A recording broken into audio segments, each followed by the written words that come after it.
الحمدللہ رب العالمین والصلاة والسلام علی حبیبہ محمد وآلہ وصحبہ اجمعین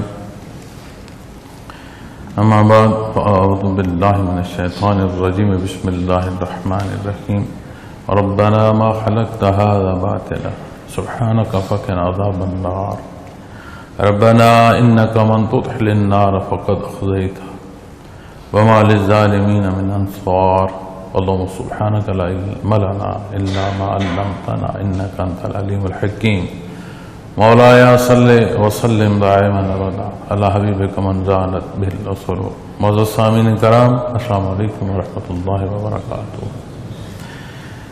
ارشاد باری تعالیٰ ہے قرآن کریم کی آیات کریمہ میں ارشاد فرمایا جا رہا ہے کہ یہ دعا ہے، اے ہمارے پروردگار، آپ نے یہ سب بے فائدہ پیدا نہیں کیا، آپ پاک ہیں، بس ہم کو آگ کے عذاب سے بچا لیجئے۔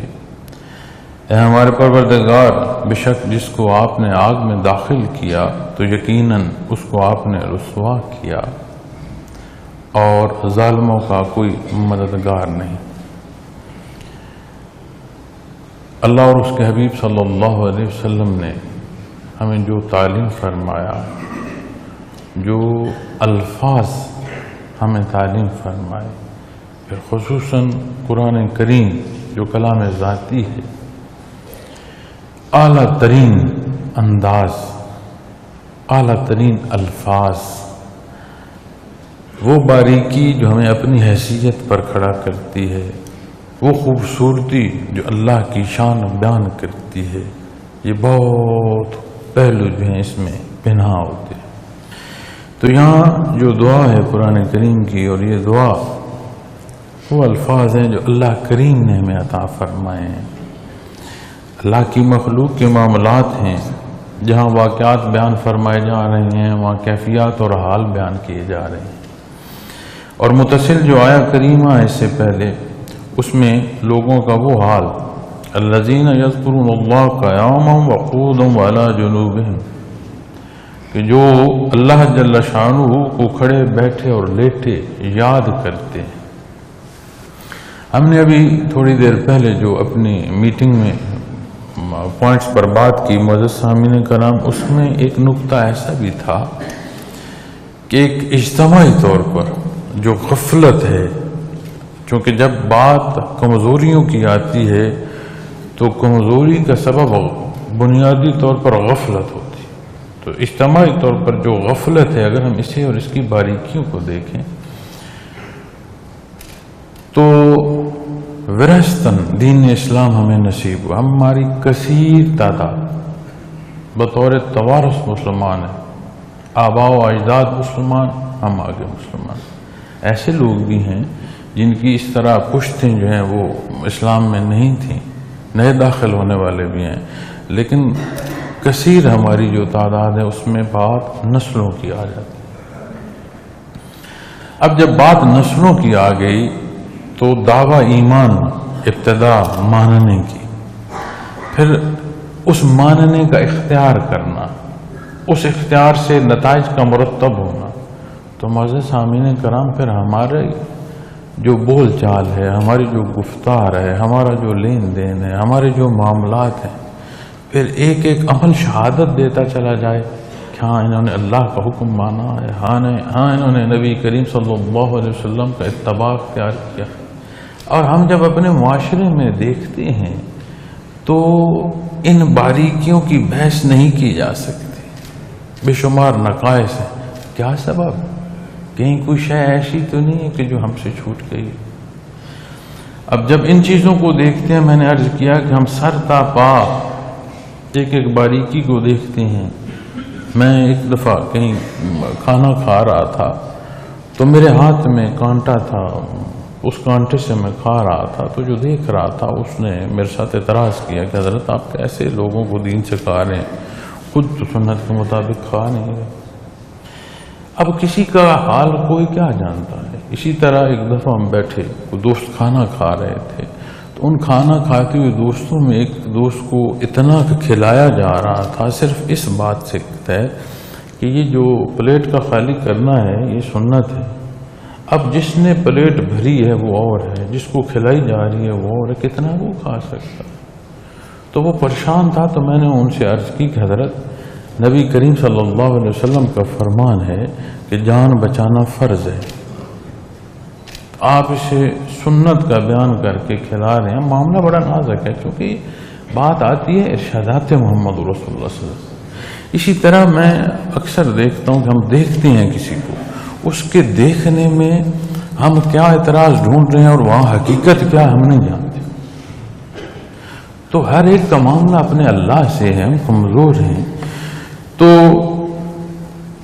پھر بھی جب ہم دیکھتے ہیں تو ہمارے معاملات درست نہیں ہیں. روز جھگڑا ہو رہا ہوتا ہے کہ فلاں جگہ یہ ظلم ہوا، فلاں جگہ یہ ڈکیتی ہو گئی، کسی کی عزت لوٹ لی گئی، کسی کو قتل کر دیا گیا.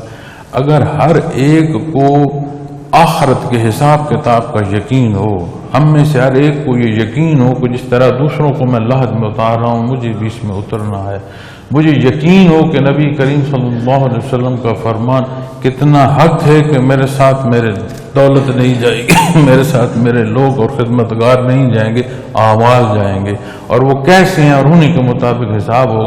یہ یقین ہو تو کیوں میں زیادتی کروں لوگوں کے ساتھ، کیوں معاشرے میں قتل ہو رہے ہیں. اور اس سے سمجھ آتی ہے کہ نسلاً ایک حکم کا ماننا، مسجد میں جائیں جگہ نہیں ملتی، حرمین شریفین میں جائیں جگہ نہیں ملتی. آپ 24 گھنٹے بیٹھ رہے ہیں، بیمار بندہ بیٹھ رہے 24 گھنٹے کی، کون سا وقت ایسا ملے جس میں بھی مطاف میں داخل ہو سکوں؟ نہیں ہو سکتا. اتنی مخلوق. حجر اسود کا بوسہ تو بیمار اور کمزور کے لیے اب ممکن ہی نہیں رہا. اتنی دیر وہ نہیں کھڑا ہو سکتا، ڈینگے مجھتی ویسے درست نہیں. تو کیا سبب ہے؟ ہم نکلتے ہیں مسلمان پر اعتماد نہیں. کیا وجہ؟ مان بھی رہے ہیں، عبادات بھی کر رہے ہیں، ظاہری جو حلیے ہیں وہ بھی ہیں. سبب کیا ہے؟ لگتا ہے کہیں کوئی شے ہم سے رہ گئی. کیا حصہ رہ گیا ہے؟ کبھی غور کیا اس چیز کو؟ اللہ جل شانہ فرمائے الذین یذکرون اللہ قیاما وقعودا وعلی جنوبہم. یہ جو کھڑے بیٹھے اس کی یاد ہے. اب اس پر جب بحث کی جاتی ہے تو نبی کریم صلی اللہ علیہ وسلم کا فرمان ایسا بھی بیان فرمایا جاتا ہے کہ آپ نے فرمایا کھڑے ہو کر اللہ کی نماز پڑھو. نہیں پڑھ سکتے بیٹھ کر پڑھ لو، بیٹھ کر نہیں پڑھ سکتے لیٹ کر پڑھ لو. بات یہاں ختم نہیں ہوتی. یہاں قید صحت اور بیماری کی نہیں بیان فرمائے گی. آپ صلی اللہ علیہ وسلم نے جو حصہ ارشاد فرمایا ہے وہ صحت اور بیماری کے تحت آتا ہے. صحت مند کا حکم ہے کہ وہ کھڑا ہو نہیں ہو تو بیٹھ جائے، صحت مند کا حکم آتا ہے کہ وہ لیٹ کر پڑھ لے. بات وہاں نہیں رکتی. یہ جو ہمہ وقت اللہ کی یاد ہے یہ غفلت سے روکتی ہے. قرآن کریم متنبع نہیں فرماتا اور خیال کرنا غافلوں میں سے ہو جائے وَلَا تَكُن مِّنَ الْغَافِلِينَ. اور اس سے پہلے متصل کیا فرمایا؟ اللہ کی یاد صبح و شام لدوام، اس دوامی کیفیت کا اختیار کرنا فرما کے پھر فرمایا وَلَا تَكُن مِّنَ الْغَافِلِينَ. اور نبی کریم صلی اللہ علیہ وسلم کو جب ارشاد فرمایا گیا کہ میرے حبیب ایسے اپنے اللہ کی، ایسے اپنے رب کی یاد کریں کہ جیسے باقی ہر شے جو اس کی حیثیت ثانوی ہو جائے. وَتَبَتَّلَ عَلَيْهِ تَبْتِيلًا. کسی شے کی حیثیت نہ رہے، ثانوی ہو جائے، ایسے اللہ کی یاد اختیار کرے. تو یہ جو اللہ کریم کا یاد کرنا ہے یہ غفلت سے نکالتا ہے. اور جس درجے کا کوئی غفلت سے نکل آئے گا، جس درجے کی اسے اب دیکھیں غفلت سے نکلا تو کیا ہوا؟ غافل نہیں ہوگا تو درجہ نصیب ہوگا حضوری کا، حضور حق کا. اب کتنی غفلت گئی اور پھر کتنا درجہ حضور حق کا نصیب ہوا. قرآن کریم بیان فرماتا ہے صالح اعمال پر ان کا انعام جنت ہے. پھر فرماتا ہے اس سے بڑھ کر دیدار باری تعالیٰ ہے. تو سب سے جو بڑی عطا ہے وہ اللہ جل شانہ کی ذات ہے، اس کا دیدار نصیب ہو اور یہاں اس کی بندگی نصیب ہو. اس سے بڑی پھر کیا بندے کو اس دار دنیا میں چیز نصیب ہوتی ہے؟ اور ہم اپنے معاملات دیکھتے ہیں تو ان معاملات کی کمزوریاں کیا یہ شہادت نہیں دیتی؟ انسانی صحت میں بہت بڑا دخل معدے کا اور ہاضمے کا ہے، اور 70% جو بیماریاں ان کا سبب معدہ ہوتا ہے۔ یہ جو انہضام ہے اس کی خرابی لگ بھگ، میں طب تو نہیں جانتا لیکن جہاں تک میں سمجھ چکا ہوں کہ نظام میں انہضام کی خرابی وجود میں 70% تک جو بیماریاں ان کا سبب بنتا ہے۔ اب وہ نظام کی خرابی کے بے شمار اسباب ہو سکتے ہیں، اور جو ظاہراً نظر آ رہا ہے کہ وجود سے زیادہ کھا رہا ہے، اتنی گنجائش نہیں جو کچھ کھا رہا ہے، اتنی صحت نہیں جیسا کھا رہا ہے، وقت نہیں کھا رہا، تو یہ نظر نہیں آ رہا کہ بدہضمی کا انتظام خود کیے جا رہا ہے، تو پھر نتیجہ تو اس کے مطابق آئے گا نا۔ تو جب ہم اپنے معاملات میں جاتے ہیں، اپنی خرابیاں دیکھتے ہیں، اپنے وہ اعمال جنہیں ہم جسٹیفائی کر رہے ہوتے ہیں لیکن مخلوق کو تکلیف ہو رہی ہوتی ہے، اور انہیں ان کی باریکیوں اور نیت کے ساتھ اگر دین اسلام کے حکم پر رکھا جائے تو پورا نہیں آتا۔ لوگ شاید اس پر اعتراض نہ کر سکیں، لیکن جب اسے باریکی پر اور دین اسلام کے حکم کے تحت رکھا جائے تو پھر وہاں تو بات سوچ کی بھی آئے، نیت کی بھی آئے، تو وہاں پورے نہیں اترتے۔ تو پھر یہ انہضام جو معاشرے کا ہے پھر یہ خراب ہوتا ہے، خرابیاں پیدا ہوتی ہیں، تکالیف کا سبب ہوتی ہیں۔ اب جب ہم دیکھتے ہیں کہ سبب کیا ہے، مساجد میں جگہ نہیں ہے، رمضان المبارک میں کتنی افطاری ہو رہی ہوتی ہے، حرمین شریفین میں جگہ نہیں ملتی، پھر ہمارے معاملات میں جہاں خراب، کیا سبب ہے؟ حضرت رحمۃ اللہ تعالیٰ علیہ فرماتے ہیں کہ یہ جو کیفیت ہے غفلت کی، اس کا سبب اللہ کی یاد کا نہ ہو۔ ہم دین اسلام کے شعبات کو مقابل دیکھتے ہیں، چیز مقابل نہیں دیکھنی، مترادف دیکھنی ہے، اس کا حصہ دیکھنا ہے۔ وجود انسانی کے ایک بازو کو الگ کر کے اور دوسری ٹانگ کو الگ کر کے نہیں دیکھتے، ایک وجود سمجھتے ہو تو دنیا کے حصوں میں سمجھ آتی ہے تو دین اسلام کے حصے میں سمجھ نہیں آتی۔ شعبہ جات ہیں، اصول وہ جو نبی کریم صلی اللہ علیہ وسلم نے ارشاد فرمائے، بات عقائد کی ہو، بات عبادات کی ہو، بات دنیا کے حصوں کے صحیح اور غلط تک کی آ جائے، پھر اس دائرے کے اندر جو حصے ہیں ان میں آپ شعبہ جات کی بات کر سکتے ہیں، درس و تدریس کی کر سکتے ہیں، دعوت و تبلیغ کی کر سکتے ہیں، اسی طرح تربیت کی کر سکتے ہیں، لیکن معاشرے میں جب ہم جاتے ہیں، اپنے لوگوں میں جو بات سنتے ہیں تو وہاں جو بات ہو رہی ہوتی ہے وہ بام تضادات کی ہو رہی ہے۔ کیا سبب ہے کہ دنیا دین پر بھی تضادات آ گئی؟ حضرت جی رحمۃ اللہ تعالیٰ علیہ فرماتے ہیں کہ یہ عنصر غفلت کا سبب بن رہا ہے، ان تضادات کا اور ان پریشانیوں کا۔ یہ جو ہمہ وقت یاد ہے اللہ کی، اور پھر اسے اپنی عمومی زندگی میں بھی دیکھیں کہ کسی تعلق کا عاری ہونا، کمزور ہونا، اس سے اس طرف کی غلطی کا سبب بنتا ہے۔ کوئی ملازم جسے ہمہ وقت اپنے مالک کے اصولوں کا خیال رہے، جزا و سزا معلوم ہو، اپنا نقصان کا ادراک رہے، وہ غلطی نہیں کر رہا، جو سارے سے گزر جائے اس کی حیثیت کالعدم سمجھے، وہ غلطی کرتا ہے اور زیادتی کرتا ہے۔ اسی طرح جب ہم بنیادیں ایمان کی، ان کے اقرار کے ساتھ یقین کی کیفیت نہیں رہتی، کون ہے جسے یہ یقین ہو کہ روز محشر اس کے حضور پیش ہونا ہے؟ قرآن کریم بار بار ارشاد فرماتا ہے کہ جو کچھ تم نے کیا ہے وہ تمہیں بتایا جائے گا، تمہیں وہ پیش آئے گا، جو بھول چکے ہو وہ بھی تمہیں بتایا جائے گا۔ تو ہم تو اپنے اعمال کر کے غلطیاں اور زیادتیاں کر کے بھول جاتے ہیں، لیکن وہ عمل محفوظ ہے، اللہ کریم کی ذات علیم ہے، لکھنے والے لکھ رہے ہیں، شہادت دینے والے موجود ہیں، بھلے ہمارا وجود ہی کیوں نہ ہو، روز محشر شہادت ہوگی۔ اور آخرت کا یہ ایمان کیا دنیا کی لغزش ہونے دے گا؟ شریر کانپ جائے گا، معاملات دنیا کی اور امور دنیا میں بے شمار ذمہ داریاں انجام کرنے کا موقع ملتا ہے۔ حضرت جی رحمۃ اللہ تعالیٰ علیہ کی خدمت میں بے شمار آپ کے حکم کی تعمیل میں مختلف جگہوں پر جانے کا موقع ملا۔ یقین مانے معلوم ہوتا ہے کہ یہ عمل کریں گے تو یہاں سے یہ نقصان ہوگا، وہ کریں گے تو وہ فائدہ ہوگا۔ اس عمل کی تکمیل کے لیے ایسے راستے کا انتخاب کرنا ہے جہاں سے مقصد حل ہو، نقصان نہ ہو۔ تو یہ سارے میں دنیا میں سمجھ آتی ہے، دین میں سمجھنا ہے۔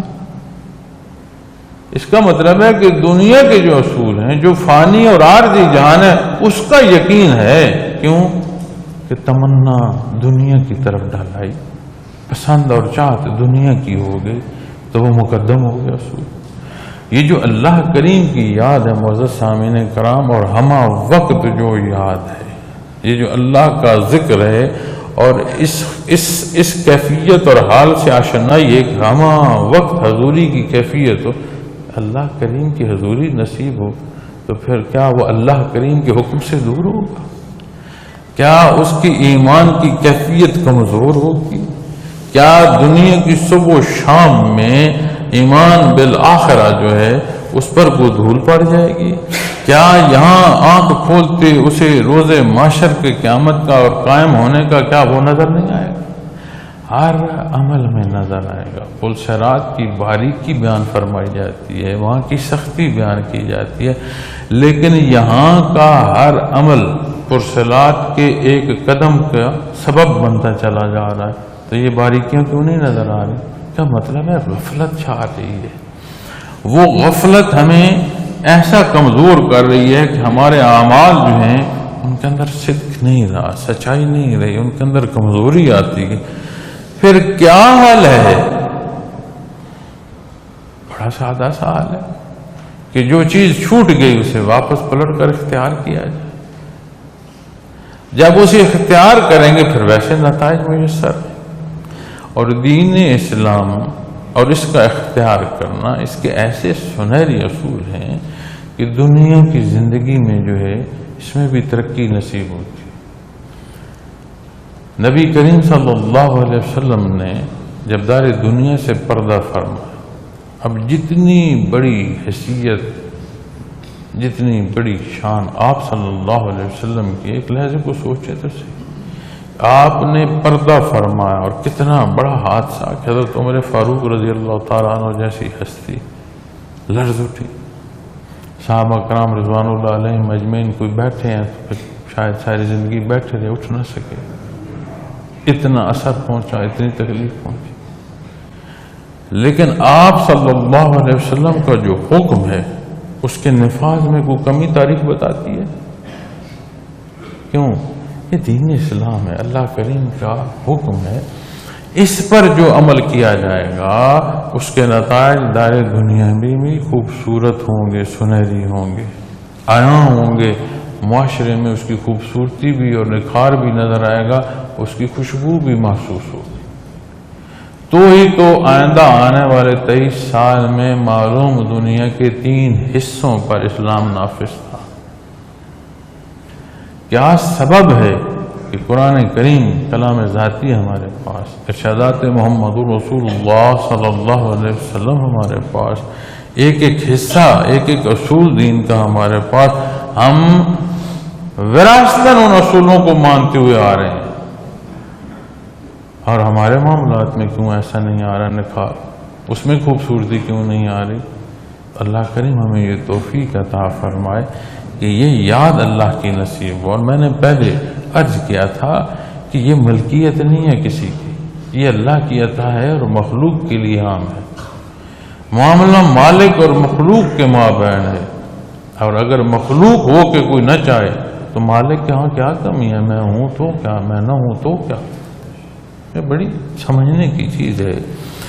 پھر یہاں جب یہ فرمایا جا رہا ہے کہ نا ربنا ما خلقت ھذا باطلا، اے ہمارے پروردگار آپ نے یہ سب بے فائدہ نہیں کیا، تو جو پچھلا ہمارا بیان تھا اس میں پچھلی 2 آیات تھیں، اور ان 2 آیات میں زمین و آسمان کی پیدائش میں جو صاحب خل لوگ ہیں ان کے لیے نشانیاں کو بیان فرمایا کہ اتنا مربوط نظام اور مسلسل عمل اور کوئی نقص نہیں، بے فائدہ نہیں، بے مقصد نہیں، یہ کوئی کھیل تماشا نہیں، اس کا نتیجہ ہوگا۔ اگر کوئی ذات اس کا چلا رہی ہے تو پھر نتیجے تک بات جائے گی۔ جب یہ سارا معنی ہے تو پھر فرمائے یہ جو اللہ کی یاد ہے یہ تمہیں ایسے ہوش میں رکھے گی، اختتام تمہیں سمجھ آ جائے۔ کون سی دعوت دی تھی حضرت موسیٰ علیہ السلام نے فرعون کے دربار میں کھڑے ہو کر ان جادوگروں کو؟ انہوں نے جب سمجھا، نشانی دیکھی، مانا اور صدق دل سے مانا، تو انہوں نے پھر آپ علیہ السلام کا نام مبارک لے کر فرمایا کہ میں اس رب پر ایمان لاتے ہیں جو موسیٰ اور ہارون کیا، وہ باریکی جو کسی عدسے سے نہیں دیکھی جا سکتی، نور ایمان کی چاشنی اس درجے پر دکھا دیتی ہے کہ پھر انکار نہیں ہو سکتا بھلے جان چلی جائے۔ فرعون نے کہا تھا نا کہ میں تمہارے مخالف سمت کے ہاتھ اور ٹانگیں کاٹ کر پھر سولی پر چڑھا دوں گا، تو انہوں نے جواب میں یہ تو نہیں کہا کہ ہمیں کچھ نہ کہو، ہم اپنے اللہ کے پاس چلے جائیں گے، ہمیں اللہ کی رضا ملے گی، اس کا انعام ملے گا۔ تو بات جب اللہ کی یاد کی آتی ہے معزز خواتین و حضرات، پھر یہ اس اہل کرتی ہے کہ پھر سمجھ آتی ہے کہ یہ سب کچھ بے فائدہ نہیں ہے۔ سبحانک، اے اللہ تو پاک ہے، تجھے کسی شے کی احتیاج نہیں ہے۔ میرا کوئی عمل ایسا نہیں جس سے اللہ جل شانہ کو یا اس کے نظام کو فائدہ ہوگا، نہیں، میرا ہر عمل اس سے استفادہ پھر مجھے کو ہے، یہ اس کا احسان کہ اس نے مجھے وہ اس سے عطا فرمائے جس سے مجھے اور فائدہ نصیب ہو رہا ہے۔ اور ہر غلط عمل جو ہے وہ ظلم ہے، اور ظلم جو ہے وہ اپنی کسی شے کا اصل جگہ پر نہ ہونا ظلم کے موصوف درجوں میں آتا ہے۔ فَقِنَا عَذَابَ النَّارِ، اے اللہ تو محتاج نہیں ہے، تو پاک ہے، اے اللہ بس ہم کو آگ کے عذاب سے بچا لیجیے۔ یعنی جب بات آئے گی نتائج کی، یہ سب بے فائدہ نہیں ہے۔ اور وہ آنکھ جس سے یہ ظاہری آنکھ نہیں دیکھ سکتی، وہ قلب کی آنکھ جب کھلی تو پھر اس کی وسعت نظری کو دیکھی، اس جہان فانی کی وسعتوں سے کہاں اس کی نظر جا پہنچی، اختتام پر جا پہنچی۔ جزا و سزا کو دیکھ رہا ہے، کہاں دیکھ رہا ہے، کہاں دعا کر رہا ہے۔ یہ دعا برزخ کی نہیں ہے، یہ دعا عالم خلق کی موجودگی کی دعا بیان فرمائی جا رہی ہے کہ ربنا ما خلقت هذا باطلا سبحانک فقنا عذاب النار۔ آگ کون سی دیکھ رہا ہے؟ وہ روز معاشر کی دیکھ رہا ہے اور عرض کر رہا ہے سبحانک، اے اللہ اے میرے مالک تو پاک ہے، تو بے نیاز ہے، تجھے کسی شے کی ضرورت نہیں، ہم محتاج ہیں، ہم مخلوق ہیں۔ بہر اللہ فقنا عذاب النار، بس ہم کو آگ کے عذاب سے بچا لیجیے۔ اب آگ کے عذاب سے بچا لیجیے یعنی وہ انداز زندگی نصیب ہو جو اللہ کے انعام پر پہنچاتی ہے، جو بخشش کی طرف لے جاتی ہے۔ یہ نہیں کہ میں غلطی پر غلطی کر رہا ہوں اور ساتھ یہ دعا کر رہا ہوں کہ مجھے آگ سے بچا دے۔ کوئی زہر کھا کے صحت کی دعا نہیں کرتا، نہ سمجھ آتی ہے۔ دودھ پی کر تو سمجھ آتی ہے کہ کوئی صحت کی دعا کر رہا ہو، زہر کھا کے تو نہیں سمجھ آتی۔ تو اس سے سمجھ آتی ہے کہ ہمیں اعمال صالحہ نصیب ہوں، ہمیں وہ رستہ نصیب ہو جس پر اللہ کریم کا انعام ہو۔ ربنا انک من تدخل النار فقد اخزیتہ وما للظالمین من انصار، اے ہمارے پروردگار، بے شک جس کو آپ نے آگ میں داخل کیا تو یقیناً اس کو آپ نے رسوا کیا۔ اب یہ نتیجہ ہے۔ معزز سامعین کرام، جس کی جتنی حیثیت ہے، اکثر حیثیتوں کو چھوڑ کر ایک کیفیت کو دیکھیں، اکثر جھگڑا پتہ کیا ہوتا ہے؟ یہ بات میرے شایان شان نہیں، اب اس کی شایان شان اس کے نزدیک کتنی ہے یہ ایک الگ بات ہے، باقی دنیا اس کو کس حیثیت میں دیکھتی ہے یہ موضوع الگ ہے۔ بادشاہ بھی یہی بات کہہ رہا ہے، ایک گداگر بھی یہی بات کہہ رہا ہے۔ تو غفلت جو ہے وہ پھر اس ذات میں لے جائے گی جہاں بات انانیت کی طرف جائے گی، اور بات جب انانیت کی طرف جائے گی تو اللہ جل شانہ یہ دعا ہمیں تعلیم فرما رہے ہیں، اور اس کی ایسی مخلوق کہ جنہیں یہ دعا نصیب ہوئی، اللہ کریم نے ہمیں ارشاد فرما دیا ربنا انک من تدخل النار فقد اخزیتہ، اے ہمارے پروردگار بے شک جس کو آپ نے آگ میں داخل کی تو یقیناً آپ نے اس کو رسوا کیا۔ اللہ کریم فرماتے ہیں کہ اللہ کریم کو مخلوق پر زیادتی نہیں فرماتے، یہ اپنے ساتھ خود زیادتی کرتے ہیں۔ اس کی شان کریمی مخلوق کا اور خالق کا مقابلہ نہیں ہوتا۔ یہ مخلوق کی بدبختی ہے کہ وہ مقابل کھڑی رہے، نہ اس کی حیثیت ہے نہ ہو سکتا ہے، وہ تو کریم ہے، تو معاف فرمانے والا، اس نے تو رحمت کو اپنے اوپر لازم کر لیا ہے، اسے تو بخشنا محبوب ہے، تحب العفو، اسے تو محبوب ہے بخش دینا، تو معاف فرمانے والا ہے۔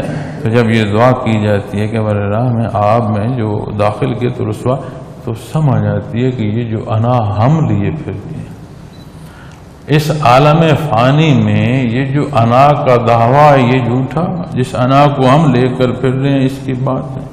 او مخلوق خدا جمع ہوگی تو پھر رسوائی وہ ہوگی جو غلط عمل پر نصیب ملے گی، جو سزا ہوگی رسوائی پھر وہ ہوگی، اور جسے عزت وہاں نصیب ہوگی۔ اس کا مطلب ہے کہ فانی جہان میں فانی حصے انہیں پکڑ لینا کوئی عقل مندی نہیں ہے، اشرف الخلق کا مقام یہ نہیں ہے۔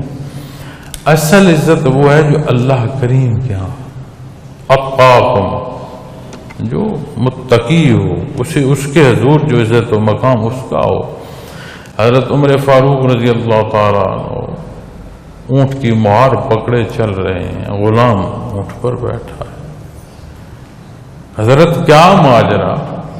فرمایا تقسیم ہمارے اور تمہارے درمیان ہے، اس کے حضور غلام میں اور مالک میں فرق کوئی نہیں، یہ فرق ہمارے ہاں اس کے ہاں نہیں۔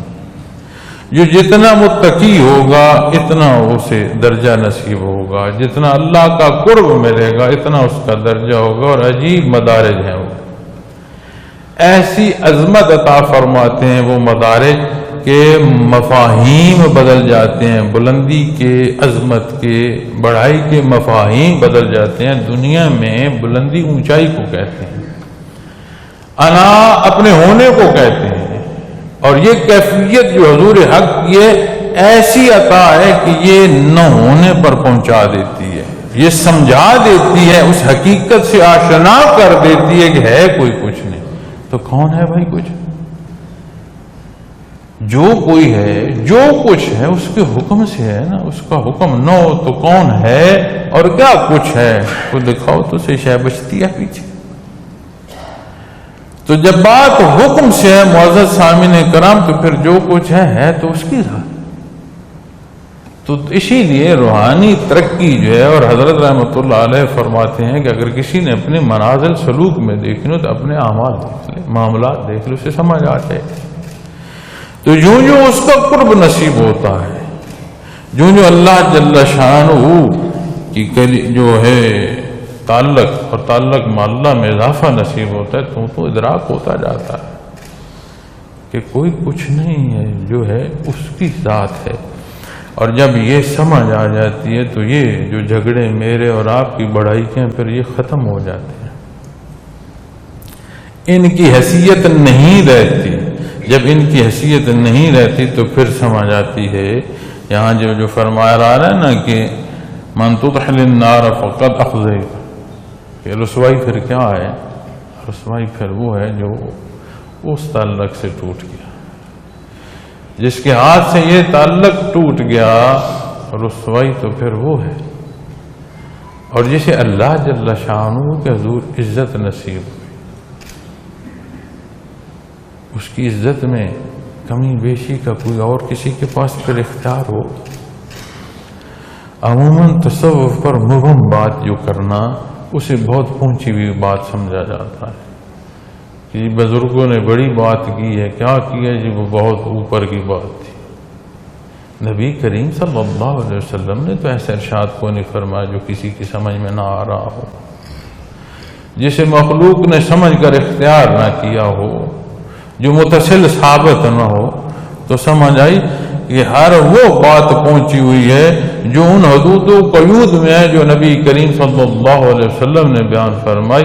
حق کسی کے الفاظ کا محتاج نہیں، حق کسی کے انداز بیان کا محتاج نہیں، حق کسی کی ذات کا محتاج نہیں، حق تو وہ ہے جو محمد رسول اللہ صلی اللہ علیہ وسلم نے بیان فرمایا، وہی حق ہے جو اللہ جل شانہ نے پسند فرمایا۔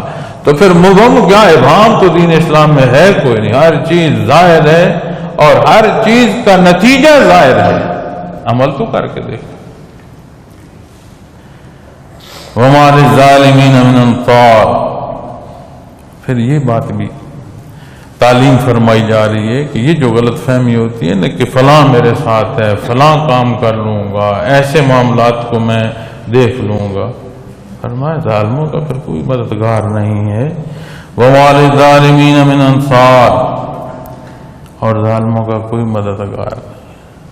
تو اس کے حضور اللہ کریم مہربانی فرمائے، معافی عطا فرمائے، چونکہ نبی کریم صلی اللہ علیہ وسلم نے جو فرمایا کہ روز محشر اگر کسی سے سوال ہو گیا اسے دوزخ سے کوئی نہیں بچا سکتا، چونکہ کسی کے پاس کوئی جواب ہے نہیں کہ اس نے حکم عدولی کیوں کی۔ اور معزز سامعین کرام، اللہ مشائخ پر کروڑوں رحمت نازل فرمائے۔ ہمارے یہاں کوئی مبہم طریقہ سلیقہ کیا کوئی کہتا ہے؟ کیا کہیں کسی نے پڑھا ہے؟ یقین مانے تاریخ تصوف میں لطائف و مراقبات، یہ طریقے، یہ باریکیاں اتنی واضح طور پر نہیں دلتی۔ اس نے احسان فرمایا اللہ جل شانہ۔ اب یہ تربیت بھی موجود ہو، ایک ایک باریکی بھی موجود ہو، فرصت بھی ہو، میری اور آپ کی سانسیں بھی چل رہی ہوں، رب کائنات نے اس موقع پر بھی پہنچا دیں، اس کا مطلب ہے پھر بھی غفلت ہو تو ہم نے وہاں دیکھنا ہے اپنے آپ کو جہاں قرآن کریم فرما رہا ہے الذین یذکرون اللہ قیاما وقعودا وعلی جنوبہم۔ ایک اور جگہ ارشاد ملتا ہے کہ کھڑے بیٹھے لیٹے جب کوئی تکلیف پہنچتی ہے تو اپنے اللہ سے مدد مانگتے ہیں، اور جب انہیں آسانی عطا کر دی جائے تو بھول جاتے ہیں شاید اس کے حضور حاضر ہی نہیں ہوئے تھے۔ تو اللہ کریم یہ توفیق عطا فرمائے کہ یہ بندگی نصیب ہو۔ معزز سامعین کرام، یہ باریکیاں سمجھ آئیں۔ ربنا اننا سمعنا منادیا ینادی للایمان ان آمنوا بربکم فآمنا۔ اے ہمارے پروردگار، بے شک ہم نے ایک پکارنے والے کو سنا، اور ہمیں پکار کس کی نصیب ہوئی؟ محمد رسول اللہ۔ کیسی عظمت نصیب ہوئی امت محمد رسول اللہ صلی اللہ علیہ وسلم کا فرق ہونا۔ اب جاننا ماننا جو ہے اور جاننے تک پہنچنا، اس کی نشانی کیا ہے؟ کردار نہیں ہوگا تو اور کیا ہوگا؟ اور اللہ جل شانہ یہ سمجھ عطا فرمائے کہ کتنا احسان اس نے فرمایا۔ ایمان، ایمان کے حوالے پر ان آمنوا، اور ایمان لے آؤ، بربکم، ہر ضرورت جہاں سے تمہاری پوری ہو رہی ہے، اور کہاں جاؤ گے چھوڑ کر؟ نہ مان کر کدھر جاؤ؟ وہ تو اسے بھی عطا فرما رہا ہے جو اس کے مقابل اپنی خدائی کا دعوے دار ہے، تو اسے بھی عطا فرما رہا ہے۔ فآمنا، ہم نے ایسا ایمان لایا جہاں جہاں کمی بیشی، آج موقع ہے کہ میں اپنی کمی بیشی دیکھوں، اسے دور کروں، اللہ سے معافی مانگوں۔ یہ قرآن کریم بیان فرما رہا ہے، ایک ایک حصہ بیان فرما رہا ہے، اس کی شان کریمی ایک ایک پہلو ہمیں تعلیم فرما رہا ہے۔ اس انداز سے مانگتے جاؤ، ہر کمزوری سے بچنے کا سبب دے رہا ہے۔ کیسے اس کی شان ہے کہ ہمیں ہر پہلو سے بچنے کی توفیق دے رہا ہے، ہر حصہ تعلیم فرما رہا ہے، کوئی شے رہ نہ جائے۔ حضرت فرمایا کرتے تھے جنت جانا آسان ہے، دوزخ جانا مشکل ہے۔ ہر غلط کام کرنے کے لیے بے شمار تکلیفیں اٹھانی پڑتی ہیں، ہر سہل کام سیدھا ہوتا ہے، آسان ہوتا ہے کرنا، بات صرف فیصلے کی ہے کہ بندے نے کس راہ کا انتخاب کیا. ربنا فاغفر لنا ذنوبنا وکفر عنا سیئاتنا وتوفنا مع الابرار. بات ختم ہو جائے گی. یہ آواز صدا یہاں بلند نہیں ہوگی. یہ سماعت صدا سماعت پر یہیں نہیں رہے گی. یہ آنکھیں چار ہونا ہمہ وقت چار نہیں رہیں گی. ہر ایک اپنا وقت ہے, ہر ایک نے اپنا وقت پورا کرنا ہے. یہ مسافر خانہ ہے, ہر کوئی چلا جائے گا. اور جانے سے پہلے کیا ہے فرمایا ربنا فاغفر لنا ذنوبنا, اے ہمارے پروردگار تو ہمارے لیے ہمارے گناہ بخش دے, کمزور ہیں, خطا کار ہیں. اللہ جل شانہ نے فرمایا کہ اس کے حضور یہ کیا عرض کیا, فاغفر لنا ذنوبنا.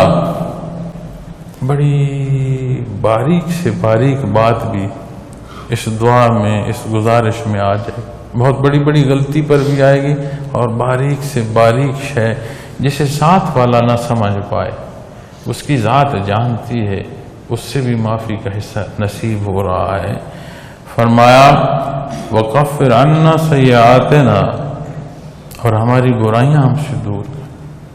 یعنی بار الہ ہمیں عمل صالح کی توفیق عطا فرما, اور ہمارے اندر جو کمزوریاں ہیں ان کمزوریوں کو ایسی قوت نصیب نہ ہو کہ ہمارے اعمال آپ کے اور آپ کے حبیب کے حکم سے باہر جائیں, دین اسلام سے تجاوز ہو. فرمایا وتوفنا مع الابرار. اختتام آ گیا معزز سامعین کرام. فرمایا اور ہم کو نیک لوگوں کے ساتھ موت دیں. بات ساتھ کی ہے, مع الابرار ساتھ کی ہے. اب کسی طرف بھی جائیں, کسی منزل کا انتخاب کریں تو جو اس منزل کی طرف جا رہے ہوں گے ہم رکاب تو وہی ہوں گے نا. خاتمہ بالخیر کی جب بات ہوگی تو پھر ہم رکاب کون ہوں گے؟ اس راہ کے مسافر ہوں گے. اور اس راہ کے مسافر کون ہوں گے؟ جنہیں عمل صالح نصیب ہوگا, جنہیں اتباع محمد الرسول اللہ صلی اللہ علیہ وسلم نصیب ہوگا.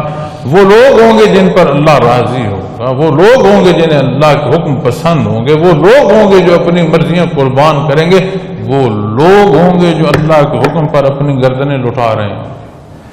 پھر اس راہ کے مسافر ہوں گے.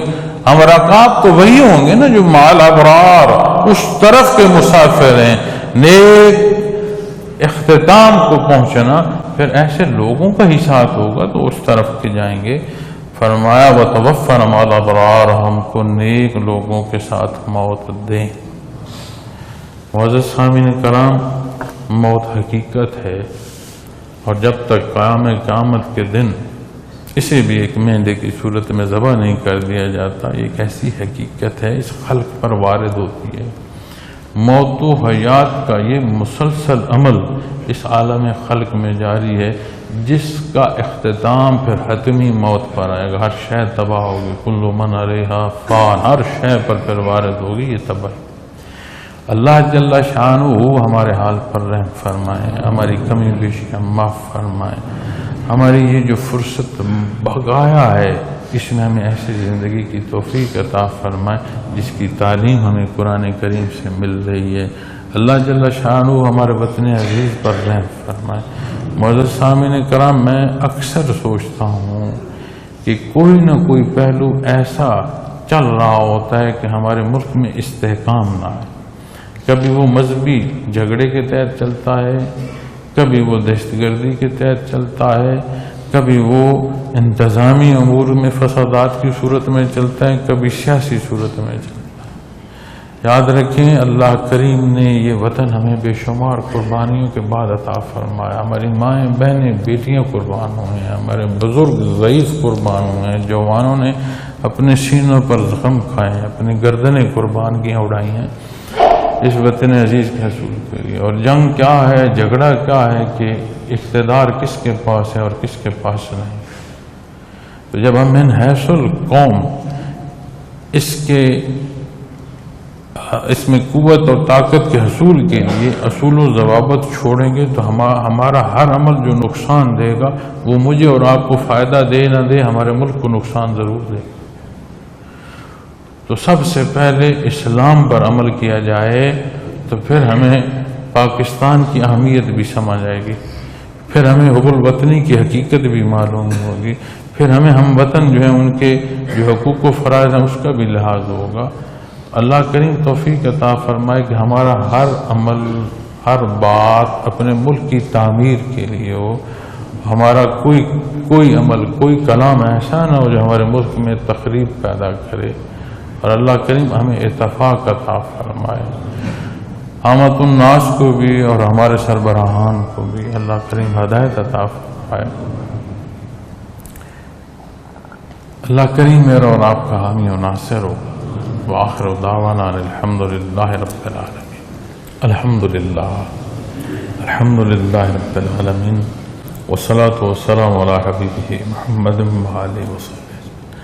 اللہم صل علی محمد النبی الأمی وآلہ وصحبہ وبارک وسلم۔ ربنا ظلمنا انفسنا لم تغفر لنا وترحمنا لنكونن، ربنا اننا آمنا فاغفر لنا ذنوبنا ربنا لا تزغ قلوبنا بعد إذ هديتنا وهب لنا من لدنك رحمة إنك ربنا آتنا في الدنيا حسنة وفي الآخرة حسنة وقنا عذاب۔ یا رب العالمین، ہم خطا کار اور کمزور ہیں، ہمارے حال پر رحم فرما۔ یا اللہ، تیرے نام پر ہمارا تیرے گھر میں یہ جمع ہونا ہمارا قبول فرما، ہماری غلطیاں اور کوتاہیاں معاف فرما۔ بہر الہ ہم جیسے بھی ہیں تیرے نام پر جمع ہیں، بہر الہ سے اپنے اپنے حبیب کے صدقے قبول فرما۔ یا اللہ ہمیں توفیق عطا فرما اپنا نام لینے کی۔ یا اللہ ہمیں حضور حق کی کیفیت سے آشنا فرما، بہر الہ ہمیں اس غفلت سے نکال۔ یا رب العالمین، ہمیں کیفیات محمد رسول اللہ صلی اللہ علیہ وسلم کا وہ بہر عطا فرما۔ یا اللہ جو ہماری اس زندگی کو حضور حق کی کیفیت سے مزین فرمائے رکھے، یا اللہ ہمیں اپنی محبت عطا فرما۔ یا اللہ ہمیں نبی کریم صلی اللہ علیہ وسلم کی محبت عطا فرما۔ یا اللہ ہمیں دین اسلام کی سمجھ عطا فرما، عمل کی توفیق عطا فرما، مخلوق تک پہنچانے کی استعداد عطا فرما۔ بہر الہ تو غفور الرحیم ہے، ہمارے گھروں پر رحم فرما دے۔ ہم جو بیمار ہیں ہمیں شفا عطا فرما۔ ہمارے جن گھروں میں بہر الہ جھگڑے ہیں انہیں محبت اور امن عطا فرما۔ بہر الہ ہمارے جن گھروں میں کمزوریاں ہیں، کمیاں ہیں، انہیں فراوانیاں عطا فرما۔ یا اللہ اس امت مسلمہ کو اتحاد اور اتفاق عطا فرما۔ یا اللہ ہمارے وطن عزیز کی حفاظت فرما۔ یا رب العالمین ہمیں اپنا کردار ادا کرنے کی توفیق عطا فرما۔ بہر الہ ہمیں اپنے وجود پر اسلام کے نفاذ کی توفیق عطا فرما۔ یا رب العالمین ہمیں اس وطن عزیز میں عدل اور انصاف عطا فرما۔ یا رب العالمین تو غفور الرحیم ہے، یہ دار دنیا فانی ہے۔ یا اللہ ہماری ہر گزرتی سانس کی جو کمی بیشی اسے معاف فرما، ہر سانس کو اپنے نام سے مزین فرما۔ بہر الہ ہم کو منظور ہیں، ہم خطا کار ہیں، ہمیں کوئی دعویٰ ذاتی نہیں۔ یا اللہ ہم وقت رحم فرما۔ یا اللہ تو غفور الرحیم ہے، تیرے اس خطے پر مخلوق قربان ہو۔ یا اللہ ہم نے اپنے مشائخ سے اس خطے پر اسلام اور نشاط اسلامیہ کی باتیں اور صدائیں سنی۔ یا اللہ ہمیں وہ دیکھنے کی توفیق عطا فرما۔ یا اللہ تو غفور الرحیم ہے، ہمیں توفیق عطا فرما، اس نشاط اسلامیہ میں ہمیں بھی سبق فرما۔ یا اللہ یہ دنیا مشکل ہے، جانا ہے، یا اللہ وہ بحالت ایمان عطا فرمانا، ہماری زبان بہر الہ تیرے نام سے مزین ہو۔ یا اللہ آیات برزخ میں کرم اور احسان فرما۔ اے میرے اللہ روز محشر ہمیں رسوائی سے محفوظ رکھنا۔ اے میرے اللہ ہمیں شفاعت محمد رسول اللہ صلی اللہ علیہ وسلم۔ اے بہر الہ ہمیں وہ بھائی چارہ عطا فرما یا رب العالمین، جس کی تربیت اسلام پر ہم تیرے نام پر جمع ہیں یا اللہ، ہمارے اندر وہ حصہ پیدا فرما، وہ مشرتی اخلاق کا بہر اللہ جس سے دیکھ کر معلوم ہو کہ اتباع محمد رسول اللہ صلی اللہ علیہ وسلم۔ رب یسر ولا تؤثر وتمم بالخير وتمم بالخير وتمم بالخير۔ اللهم صل على محمد النبي الأمي وآله وصحبه وبارك وسلم، وصلى الله تعالى على خير خلقه وآله وصحبه أجمعين برحمتك